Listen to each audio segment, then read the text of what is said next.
Hola, ¿qué tal? Buen día. Buenos días. Gabriel, ¿piensas que la cienciología está asimilándose poco a poco en España? Bueno, yo creo que la cienciología en Europa está consiguiendo los objetivos que se marcaron en sus inicios. No debemos olvidar que es una religión muy nueva, nace en los 50 en Estados Unidos y que por lo tanto, bueno, tiene, sobre todo en Europa, donde se rechaza todo, una trayectoria de rechazo, y en España concretamente a partir de 2007, que se la legaliza, pues ya a partir de ahí va poco a poco consolidándose como un nuevo movimiento religioso, ¿no?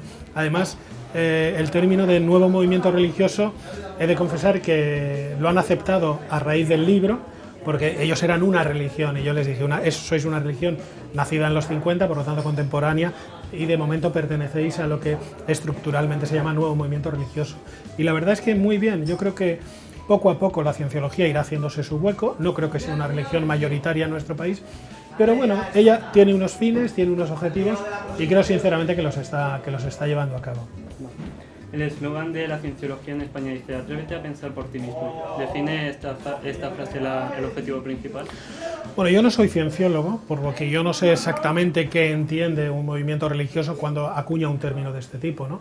A veces cuando alguien dice atrévete a pensar por ti mismo, subliminalmente a lo mejor te está diciendo atrévete a pensar por ti mismo, pero en consonancia con lo que yo digo, ¿no? En este caso concreto, y después del tiempo transcurrido y de los años que llevo investigándoles, a mí personalmente me parecen un movimiento bastante abierto, y sinceramente creo que cuando acuñan esta frase lapidaria para de alguna manera ponerla como subtítulo, lo que te dicen claramente es de que poco a poco te salgas de lo establecido, de los clichés, y que comiences a trabajar con patrones nuevos, ¿no? No debemos olvidar que a todos nos imprimen una plantilla, bautismo, creencias, etcétera, etcétera, y de ahí tenemos que intentar desintoxicarnos. La mayoría de la gente lo que hace es, sin quitar, sin rascar todo el pozo que eso ha dejado, intentar creer en otras cosas, etcétera, etcétera. Eso a nivel mental entra en conflicto y al final se provoca un galimatías. Quizá esta frase vaya por ahí, no limpia, trabaja, quita todo lo que hay y luego a partir de ahí comienza casi de cero. Vale. ¿Cómo definiría en pocas palabras la cienciología? ¿Cuál es su método? Yo soy bastante poco dado a las definiciones de carácter dogmático, es decir, para mí sería muy difícil definirla en pocas palabras. Lo que está claro es que, como cualquier religión, tiene un conjunto de creencias, unas son sobrenaturales y otras son eminentemente físicas.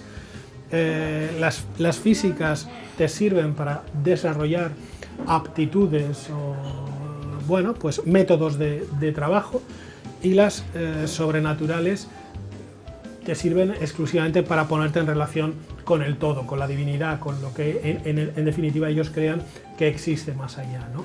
Yo creo que el territorio de las definiciones es siempre peligroso y que al final acaba generando algún tipo de conflicto. Yo prefiero mantenerme al margen de este tipo de temas, aunque básicamente pues en lo que cree todo el mundo, en la trascendencia, en que hay un más allá, en que, bueno, pues supuestamente provenimos de entidades más importantes.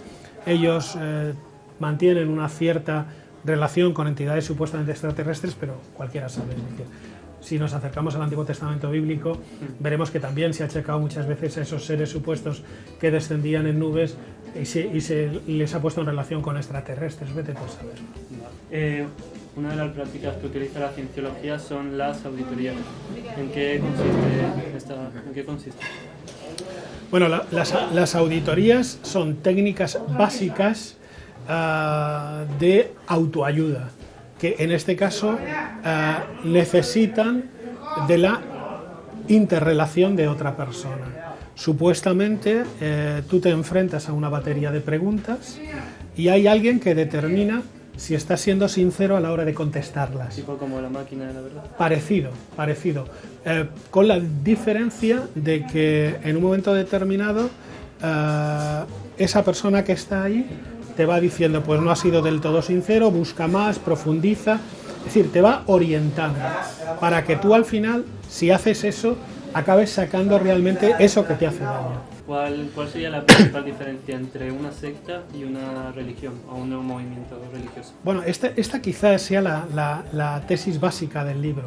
Es decir, hay aceptado a lo largo de los últimos 40 o 50 años como una especie de listado que determina claramente qué es una secta peligrosa y qué es una religión o un nuevo movimiento religioso. Una secta, no debemos olvidar que etimológicamente es un conjunto de personas que comparten una misma creencia en común. Por lo tanto, pertenecer a una secta no es negativo. El concepto de secta destructiva o peligrosa sí. Es cuando se cumplen algunos de los requisitos de ese supuesto listado. Te separan de la familia, te anulan tu libertad, etcétera, etcétera. Eso sí es peligroso. Ahí es donde sí que realmente tenemos que empezar a plantearnos seriamente que estamos frente a movimientos totalitarios. Yo no defiendo a la cienciología como tal. Lo que ocurre es que, bueno, en un momento determinado a lo largo de mi carrera me metí mucho con ella y, bueno, un día decidí, vamos a ver, después de casi 8 o 10 años que no hablaba de ella, vamos a ver por dónde van. Me acerqué hasta ellos, me abrieron las puertas, la verdad es que hicieron un ejercicio internacional de información, de facilitarme información, y bueno, pues me encontré con un movimiento relativamente religioso, muy particular, con sus carencias y sus historias, y a partir de ahí yo lo único que defiendo en el libro es que no es una secta destructiva, pero no aporto nada más, es decir, no digo son maravillosos, ni es la religión que todos deben... No, o sea, yo lo único que al final determino en el libro, y eso ellos lo tienen muy claro, es que, en definitiva, no son una secta destructiva, como se les ha ido acusando, y desmonto claramente por qué no lo son. Pero ese desmontar claramente por qué no lo son, en el libro queda claro que podría ser exactamente igual para otra serie de grupos. Lo que pasa es que, bueno, lo titulé Scientology, la batalla más larga, porque me pareció interesante y era el primer libro a nivel internacional donde se hablaba de la cienciología. Por lo tanto, yo sé que he pasado a la historia de la cienciología, que no es que sea algo muy útil, pero bueno, pues chicos, pues ahí está. Pero no, pero ellos tienen sus defectos y tienen sus virtudes, como cualquier otro movimiento. Pues eso está. Muchas gracias. A ti, un placer.